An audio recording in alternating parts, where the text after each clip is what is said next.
వరలక్ష్మి వ్రతం కోసం గంటలో చేసుకునే 3 రకాల ప్రసాదాలు ఈ రోజు చూద్దాం. పూర్ణం బయటికి రాకుండా లోపల సాఫ్ట్ గా పైన క్రిస్పీగా ఉండి నోట్లో వేసుకుంటేనే కరిగిపోయే పూర్ణాలు, టెంపుల్ స్టైల్ పులిహోర మరియు నూనె పీల్చకుండా ఎంతో క్రిస్పీగా ఉండే మేదువడ అదేనండి గారెలు. గారెలు రౌండ్ షేప్ లో రాలేదని ఇబ్బంది పడే వాళ్ళు, వేడి ఆయిల్లో వడలు వేయాలంటే భయపడే వాళ్ళ కోసం ఈజీగా పర్ఫెక్ట్ షేప్ లో వచ్చే అద్భుతమైన టిప్స్ కూడా ఈ వీడియోలో ఉంది. ఎక్కడ స్కిప్ చేయకుండా చూడండి. ముందుగా ఒక గిన్నెలోకి ఒక పెద్ద గ్లాస్ అంత మినప్పప్పు తీసుకొని శుభ్రంగా 2-3 సార్లు నీళ్లతో కడుక్కొని తగినన్ని నీళ్లు పోసి కనీసం 6 నుంచి 8 గంటలు నానబెట్టుకోవాలి. రేపు ఉదయాన్నే గారెలు చేసుకోవాలంటే ఇవాళ రాత్రికి పప్పు నానబెట్టుకుంటే బెటర్. ఈ పప్పుతో రుబ్బుకునే పిండితో మనం 2 ప్రసాదాలు చేయబోతున్నాం. కాబట్టి మినపప్పు బాగా నానడం వెరీ వెరీ ఇంపార్టెంట్. మినపప్పు బాగా నానిన తర్వాత ఇంకొకసారి బాగా కడుక్కొని నీళ్లు వంచేసుకోవాలి.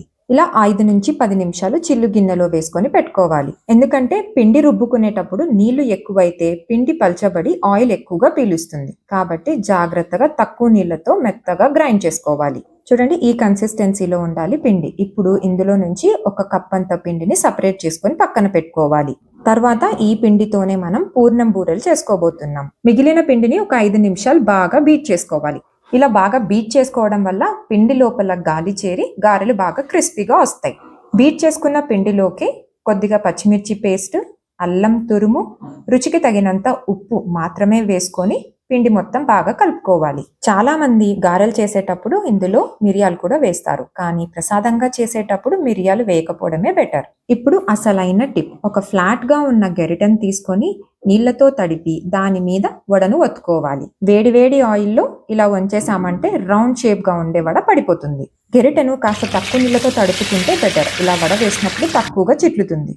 సో ఈ టిప్ మీకు నచ్చింది అనుకుంటాను. ఇలా చేయడం వల్ల చేయి కూడా కాలదు, అలాగే వడలు కూడా చక్కని రౌండ్ షేప్ లో వస్తాయి. వీటిని మీడియం ఫ్లేమ్ మీద మాత్రమే కాల్చుకోవాలి. హై ఫ్లేమ్ లో కాల్చామంటే పైన మాడిపోతే లోపల ఉడకవు. అలాగే లో ఫ్లేమ్ లో కాల్చామంటే ఎక్కువ ఆయిల్ పీలుస్తాయి. చూసారు కదా, ఎక్కువ ఆయిల్ పీల్చకుండా ఎంతో క్రిస్పీగా రౌండ్ షేప్ లో ఉండే మేదువడ రెడీ అయిపోయింది. ఇప్పుడు రెండవ ప్రసాదం టెంపుల్ స్టైల్ పులిహోర.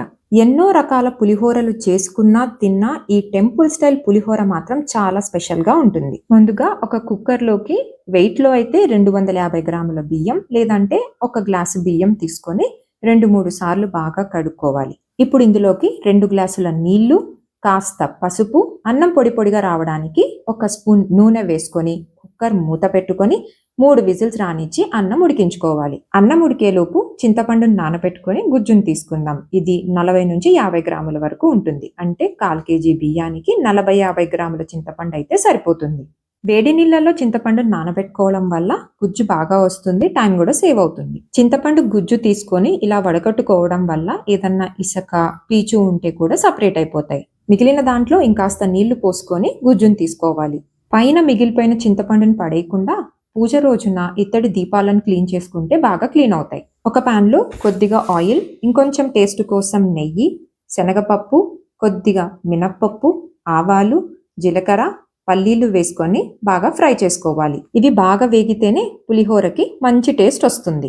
బాగా ఫ్రై అయిన పల్లీలను అన్ని తీసి ఒక కప్లోకి సపరేట్ గా పెట్టుకోవాలి. అలాగే చింతపండు పులుసుతో కలిపి ఉడికించామంటే పల్లీలు మెత్తగా అయిపోయి టేస్ట్ బాగుండదు. కొన్ని జీడిపప్పులు కూడా వేయించుకున్న తర్వాత అదే ఆయిల్లోకి కాస్త ఎండుమిర్చి, పచ్చిమిర్చి, కరివేపాకు వేసుకొని బాగా ఫ్రై చేసుకోవాలి. ఇందులో కారప్పొడి ఏం వాడం కాబట్టి ఈ పచ్చిమిర్చి, ఎండుమిర్చి టేస్ట్ వల్లనే పులిహోరకి మంచి రుచి వస్తుంది. కాస్త అల్లం తురుము వేసుకొని అది కూడా ఫ్రై చేసుకున్నాక మనం ఇంతకు ముందు తీసి పెట్టుకున్న చింతపండు గుజ్జును పోసుకోవాలి. ఇది కాస్త వేడి పట్టి ఉడికే లోపు మనం ఉడికించుకున్న అన్నాన్ని చల్లార్చుకుందాం.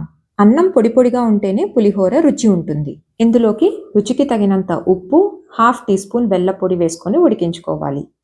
బెల్లపొడి వేసుకొని ఉడికించుకోవడం వల్ల పులిహోరకి కొద్దిగా కమ్మనైన టేస్ట్ వస్తుంది. చింతపులుసు బాగా ఉడికిన తర్వాత ఈ కన్సిస్టెన్సీలో ఉండాలి. ఇప్పుడు స్టవ్ ఆఫ్ చేసుకొని మనం చల్లార్చుకున్న అన్నంలోకి పులిహోర పేస్ట్ వేసుకొని కలుపుకోవాలి. పులిహోర పేస్ట్ మొత్తం ఒకేసారి కాకుండా కొద్ది కొద్దిగా వేసుకుంటూ కలుపుకోవాలి. అన్నము పులిహోర పేస్ట్ మొత్తం బాగా కలుపుకున్నాక మనం ఇంతకుముందు ఫ్రై చేసుకున్న పల్లీలు, జీడిపప్పు అన్నీ వేసుకొని మళ్ళీ ఇంకొకసారి కలుపుకోవాలి. దేవుడికి ప్రసాదం పెట్టిన వెంటనే ఒక్కసారిగా అయిపోతుంది. రుచి అంత బాగుంటది ఈ టెంపుల్ స్టైల్ పులిహోరది. ఇక మూడో ప్రసాదం పూర్ణం బూరెలు. పూర్ణం బూరెలు అంటే చేయడం చాలా కష్టం అనుకుంటారు, కానీ సరైన పద్ధతిలో, సరైన మెజర్మెంట్స్‌తో, సరైన కన్సిస్టెన్సీలో చేస్తే ఇలా బయట క్రిస్పీగా, లోపల సాఫ్ట్‌గా వస్తాయి పూర్ణం బూరెలు. ముందుగా ఒక కుక్కర్‌లోకి ఒక పెద్ద గ్లాస్ అంతా శనగపప్పు వేసుకొని 2, 3 సార్లు బాగా కడుక్కున్న తరువాత తగినన్ని నీళ్లు పోసుకొని కుక్కర్ మూత పెట్టి 3, 4 విజిల్స్ వచ్చేంత వరకు ఉడికించుకోవాలి.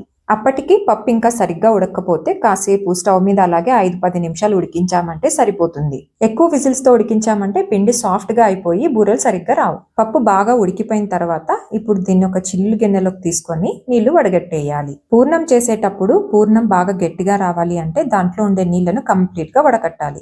వడకట్టుకున్న నీళ్లతో పూర్ణం రసం చేసుకుంటే చాలా రుచిగా ఉంటుంది. ఉడికించుకున్న పప్పును మరి అదే కుక్కర్లోకి వేసుకొని 1 కప్పు శనగపప్పుకి 1 కప్పు బెల్ల పొడి వేసుకొని మొత్తం బాగా కలుపుకోవాలి. స్టవ్ మీద లో ఫ్లేమ్లో పెట్టుకొని బెల్లం కరిగించుకున్న తరువాత ఒక 5 నుంచి 10 నిమిషాలు ఉడికించుకోవాలి. ఇలా ఉడికించుకోవడం వల్ల పూర్ణం ఎక్కువ రోజులు నిల్వ ఉంటుంది. ఒక 10 నిమిషాలు ఉడికించుకున్న తరువాత స్టవ్ ఆఫ్ చేసి పప్పును చల్లార్చుకోవాలి. పప్పు బాగా చల్లారిపోయిన తర్వాత నీళ్లు అస్సలు వేయకుండా ఇలా గట్టి కన్సిస్టెన్సీలో పూర్ణం రెడీ చేసుకోవాలి. పూర్ణం తోటి వీడియోలో చూపిస్తున్నంత సైజు బాల్స్ కూడా రెడీ చేసుకొని పక్కన పెట్టుకోవాలి. ముందుగానే ఇలా పూర్ణం ఉండలన్నీ రెడీ చేసుకొని పక్కన పెట్టుకుంటే బూరెలు వేసుకునేటప్పుడు ఈజీగా త్వరగా అయిపోతుంది. ముందుగా 1 కప్పు రుబ్బుకున్న మినప్పిండిని తీసుకున్నాం కదండి, ఆ పిండిలోకి 1/2 కప్పు బియ్యం పిండి వేసుకొని బాగా కలుపుకోవాలి. లేదంటే ముందు రోజు రాత్రి మినపప్పు, బియ్యం రెండూ కలిపి నానబెట్టుకొని మరుసటి రోజు రుబ్బుకొని కూడా చేసుకోవచ్చు. దీంట్లోకి నీళ్లు కొద్ది కొద్దిగా పోసుకుంటూ కలుపుకోవాలి. వీడియోలో చూపిస్తున్న కన్సిస్టెన్సీలో ఉండాలి పిండి. పిండి కన్సిస్టెన్సీ మరీ గట్టిగా ఉంటే బూరెలకు పైన కోటింగ్ మందంగా పడుతుంది. దాంతో బయట పొర సరిగ్గా క్రిస్పీగా కాలదు. అలాగని పిండి మరీ పల్చగా చేసుకుంటే పూర్ణానికి కోటింగ్ సరిగ్గా పట్టుకోదు. ఆయిల్లో వెయ్యంగానే వెంటనే పూర్ణం, పిండి సపరేట్ అయిపోతాయి. కాబట్టి పిండి కరెక్ట్ కన్సిస్టెన్సీలో ఉండాలి. పూర్ణం ఉండలు రెడీ చేసుకున్నవి పిండిలో వేసుకొని మొత్తం పిండితో కవర్ చేసుకోవాలి. అలవాటు లేని వాళ్ళు స్పూన్తో ఇలా బూరెలు వేసుకోవడం చాలా ఈజీ. అలవాటు ఉన్న వాళ్ళైతే డైరెక్ట్గా చేతితో వేసుకోవడం వాళ్ళకి సులువుగా అనిపిస్తుంది. బూరెలు వేసుకున్న వెంటనే గెరిటెతో కదిపేయకూడదు. కాస్త పైన లేయర్ సెట్ అయ్యేంత వరకు ఉంచిన తర్వాత అప్పుడు నెమ్మదిగా ఒకటొక్కటి ఇలా తిప్పుకోవాలి. ఫ్లేమ్ మీడియంలో పెట్టుకొని బూరెలు కాల్చుకోవాలి. హై ఫ్లేమ్ లో పెడితే మాడిపోతే, లో ఫ్లేమ్ లో పెడితే సరిగ్గా కాలవు. బూరెలు చేసుకోగా మిగిలిపోయిన పిండిలోకి కాస్త రాగి పిండి, జొన్న పిండి వేసుకొని మరుసటి రోజు దోశల్లాగా పోసుకుంటే చాలా బాగుంటుంది. బూరెలు కూడా వేగిపోయాయండి. అంతేనండి, గంటలో రెడీ అయిపోయే 3 ప్రసాదాలు. మీరు కూడా ట్రై చేసి టేస్ట్ ఎలా వచ్చిందో, టిప్స్ ఎలా హెల్ప్ అయ్యాయో కామెంట్లో చెప్పండి.